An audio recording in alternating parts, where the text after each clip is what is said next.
All right, let's just jump right into it. We're about to take a really big idea, maybe one of the biggest assumptions we all have, and turn it completely on its head. And that's the idea that our brains are supposed to make us happy. Turns out, the science tells a very, very different story, and honestly, it's kind of a relief. Have you ever had this feeling? You work so hard for something, you get the job, you finish the project, you hit a personal goal, and for a moment it feels great. But then, there's this little hum in the background, a quiet sense that something's still missing. If you've felt that, I want you to know you're not broken. In fact, your brain is working exactly as it was designed to. And this quote right here is the heart of it. Our brains are not wired for happiness. They are wired first and foremost for survival. And as we're about to see, the very things that can make us feel kind of miserable, the anxiety, the worry, that constant feeling that we need to do more, those were the exact tools that kept our ancestors from being eaten. This isn't a glitch in your system. It's the original factory setting. So to really understand why you feel what you feel when you're scrolling your phone at midnight or stressing about a deadline, we have to go back, way back. We have to look at the world that actually built our brains.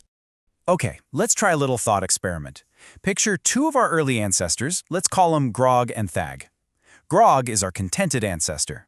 He finds some berries, he's full, the sun is warm, and he just chills. He's totally satisfied.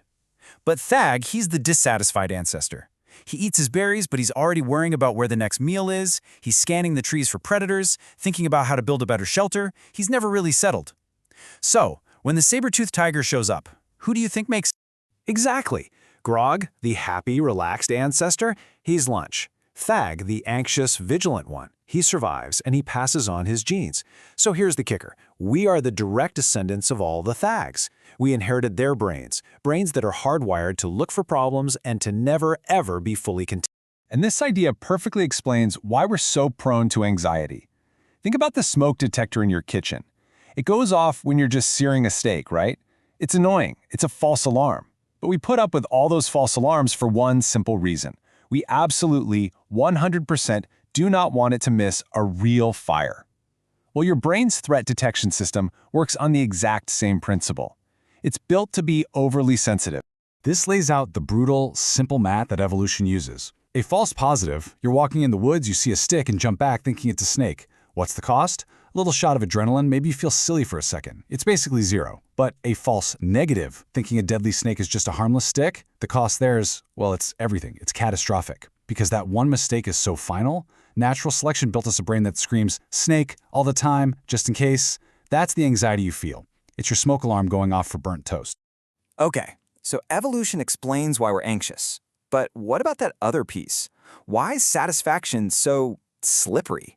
Why does the good feeling from achieving something fade so fast? For that, we need to peek under the hood at our brain's chemistry. So for a long, long time, we all heard that dopamine was the pleasure molecule. Turns out that's not quite right. Neuroscience now shows us that we have two totally separate systems at play. First, you have the wanting system. This is powered by dopamine. It's the engine. It's the drive, the motivation, the craving that makes you get up and go after something. Then you have a separate liking system. This one uses opioids, and this is the actual feeling of pleasure and reward. The most important thing to get is that these two are not the same thing. And this is where the mismatch comes in. Look at this. Our wanting system is huge. It's powerful. It's almost impossible to wear out. It's designed to keep you motivated forever. But our liking system, it's much more fragile. It gets tired easily, it gets used to things. This is why the anticipation of getting something is often way more exciting than actually having it. Your wanting system is just way, way stronger than your liking system. So, let's put it all together. Evolution gave us a super powerful engine for desire, but really weak brakes when it comes to satisfaction. And why would it do that? Well, think about it. If catching that one mammoth made our ancestors feel blissful and content for a week, they would have just sat around and starved. The pleasure had to be short-lived so they would get back out there and hunt again. It's not a flaw. The chase was designed to be more compelling than the prize.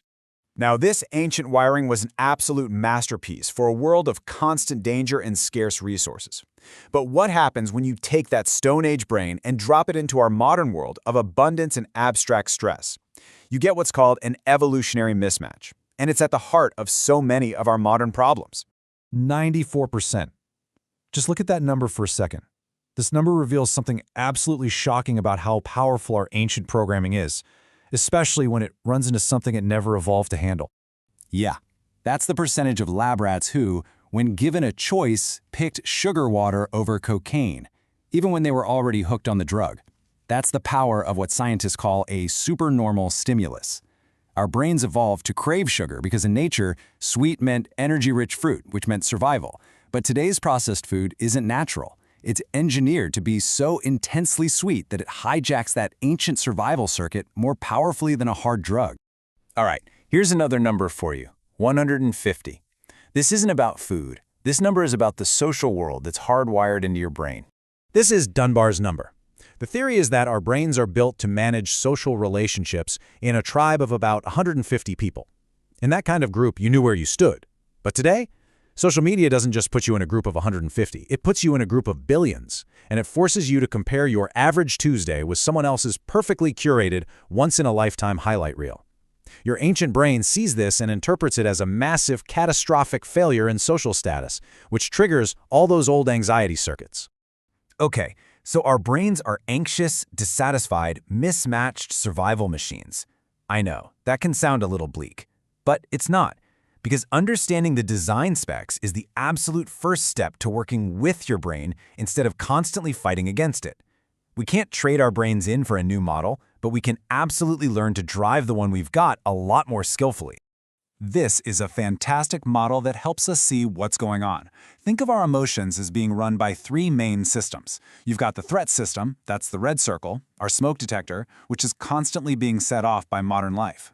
Then there's the drive system, the blue circle, our dopamine engine, which gets hijacked by everything from our career goals to our shopping carts. But then there's the third one, the soothing system, the green circle. This is our contentment and connection system, and for most of us, it's totally neglected. The goal isn't to get rid of red or blue, but to intentionally grow the green. So how do we do that? Well, this is one of the most useful metaphors I've ever come across. It's called passengers on the bus. Imagine your life is a bus, and you are the driver. Your values, what's important to you, determine the destination. Now, all your anxious thoughts, your self-doubts, your worries, they're just noisy passengers in the back. The first rule is you can't kick them off the bus. They're coming along for the ride. But, and this is the key, you don't have to listen to their directions. You don't have to pull over every time they start yelling. You just acknowledge they're there, put your hands back on the wheel, and keep driving toward what matters. And that really brings us to a final, powerful idea to leave you with. What if we've been chasing the wrong thing all along? What if happiness isn't a destination you arrive at or a feeling you're supposed to have all the time? What if well-being isn't a feeling at all, but a skill? The skill of learning to understand your own mind, of navigating its ancient quirks and biases, and of continuing to drive your bus toward a meaningful life, no matter how noisy those passengers get.